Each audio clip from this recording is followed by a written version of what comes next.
પ્રતિકારક દ્રવ્યનું સંચાલન, જે રોગો સામે શરીરમાં પ્રતિરક્ષા વિકસાવે છે. આ પ્રક્રિયામાં જીવાણુઓના નબળા સ્વરૂપો, મરેલા અથવા નિષ્ક્રિય કરેલા સ્વરૂપો, અથવા પ્રોટીન્સનો ઉપયોગ થાય છે.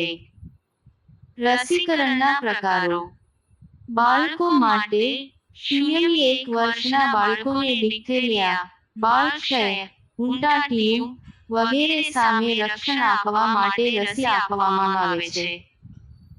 પ્રસૂતિ પછી માતાને ધનુ રોગ સામે રક્ષણ આપવા માટે રસી આપવામાં આવે છે.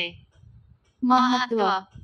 રસીકરણ ચેપી રોગોને રોકવા માટે સૌથી અસરકારક અને સસ્તી પદ્ધતિ માનવામાં આવે છે. આ પ્રક્રિયા દ્વારા અનેક જીવલેણ રોગોની ઘટનાઓમાં નોંધપાત્ર ઘટાડો થયો છે. ઇતિહાસ. રસીકરણનો પ્રથમ ઉપયોગ 1796 માં એડવર્ડ જેનર દ્વારા કરવામાં આવ્યો હતો. આ પ્રક્રિયા દ્વારા શીતળા જેવા ગંભીર રોગો સામે સુરક્ષા મળી. સમાપ્ત. રસીકરણ આરોગ્ય અને જાહેર આરોગ્ય માટે અત્યંત મહત્વપૂર્ણ છે, કારણ કે તે ન માત્ર વ્યક્તિગત સુરક્ષા આપે છે પરંતુ સામૂહિક સુરક્ષામાં પણ યોગદાન આપે છે. રસીકરણ ચાર્ટમાં બાળકો માટેના વિવિધ રસીકરણોની માહિતી આપવામાં આવે છે, જે તેમના જન્મથી 18 વર્ષની ઉંમર સુધીની જરૂરિયાતોને આધારે છે. અહીં કેટલાક મુખ્ય રસીકરણના પ્રકારો અને તેમના સમયગાળા વિશેની માહિતી છે. હેપેટાઇટિસ બી, પ્રથમ ડોઝ જન્મ પછી, બીજા ડોઝ 1 થી 2 મહિના પછી, અને ત્રીજા ડોઝ 6 થી 18 મહિના પછી. ટ્યુબરક્યુલોસિસ બીસીજી, જન્મ સમયે આપવામાં આવે છે. ડિપ્થેરિયા, ટીટાનસ પેર્ટ્યુસિસ ડીટીપી, પ્રથમ ડોઝ 6 અઠવાડિયા પછી, બીજા 10 અઠવાડિયા પછી, અને ત્રીજા 14 અઠવાડિયા પછી. પોલિયો, પ્રથમ ડોઝ 6 અઠવાડિયા પછી, બીજા 10 અઠવાડિયા પછી, અને ત્રીજા 14 અઠવાડિયા પછી. મીઝલ્સ, પ્રથમ ડોઝ 9 મહિના પર, બીજું 16 થી 24 મહિના પર.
Please like, share and subscribe.